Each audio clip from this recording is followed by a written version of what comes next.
वैसे भी आजकल श्रावण का पर्व चल रहा है, नहीं?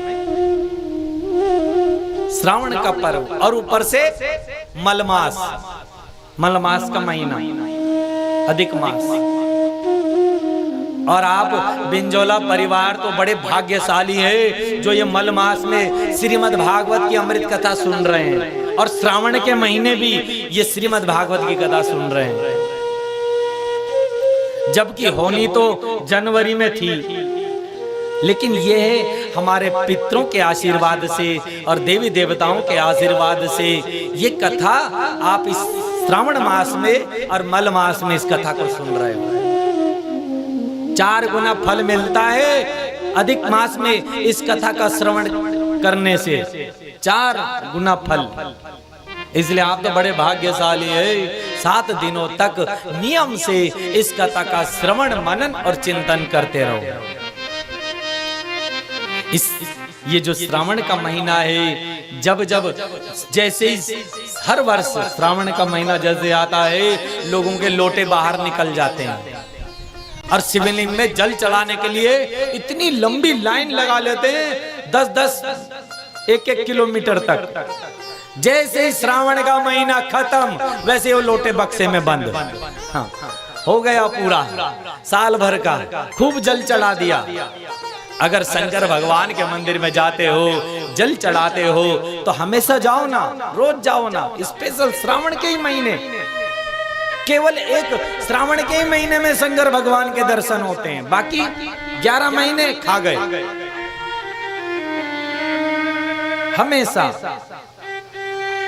और जो मल मास में जो दान करता है, पुण्य करता है, श्रीमद् भागवत की कथा करवाता है, दान धर्म पुण्य जप तप, इस मलमास के महीने में उसको 4 गुना फल प्राप्त होता है। इस समय जितना दान धर्म कर सको कर लो, जितनी कथा सुननी है सुन लो।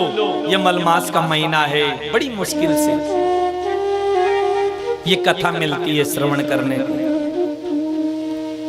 तो कई हमको फोन कर करके कोई हमको बोल रहे थे, महाराज ये श्रावण का महीना तो है, लेकिन ये मल मास है, इसमें जल चढ़ा सकते हैं या नहीं? बताओ, ऐसे दुर्बुद्धि बुद्धिहीन कि हमने किसी को पूछा था कि वो कहने लगे ये मल मास का महीना है, मंदिर मत जाओ। हाँ, हमें किसी ने बोला होगा। मैंने कहा किसी ने बोला? अरे किसी पंडित जी ने बोल दिया। बताओ, ऐसे ऐसे हो गए। क्या बोला कि मल मास के महीने में जल मत चढ़ाओ की, घंटी मत बजाओ घर में, शंख मत बजाओ की, मल मास के महीने में पूजा पाठ नहीं करते की, ऐसा बोल दिया। हमने कहा देवताओं को भी भगा दिया, देवताओं को भी कथा को नहीं सुना पाए। क्यों?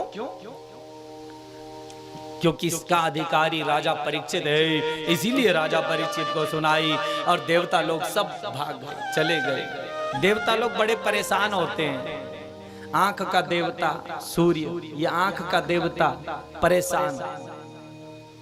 आंख का देवता सोचे कि वहां भागवत की कथा चल रही है, वहां बैठ करके कथा को देखना पड़ेगा, वहां पर सुनना पड़ेगा, फिल्म कहां से देखूंगा? ये देवता भी परेशान। मुख का देवता परेशान, जीव का देवता परेशान, वरुण, कि वहां कथा में जाऊंगा, मुझे भजन गाना पड़ेगा, भजन करना पड़ेगा, अच्छी बात ग्रहण करनी पड़ेगी इन कानों से, और भगवान की बात अपनी जीभ से लूंगा, नाम लूंगा। दूसरे की निंदा कैसे करूंगा, चुगली कैसे करूंगा, किसी को गाली कैसे दूंगा? ये जीव का देवता, मुख का देवता भी परेशान हो जाता है। कान का देवता परेशान कि वहां पर कथा सुननी पड़ेगी, भगवान का नाम सुनना पड़ेगा, किसी की निंदा चुगली कैसे सुनूंगा? वो भी परेशान। ये सारे देवता बड़े परेशान होते। इसीलिए श्री सुखदेव जी ने इन देवताओं को भगा दिया, कहा तुम इस कथा के अधिकारी नहीं हो। देवता लोग भी नहीं सुन पाए इस अमृत कथा को जो आप सुन रहे हो। मनुष्य जीवन मिला ही इसीलिए है, श्रीमद् भागवत की कथा सुनने के लिए, अच्छा कर्म करने के लिए।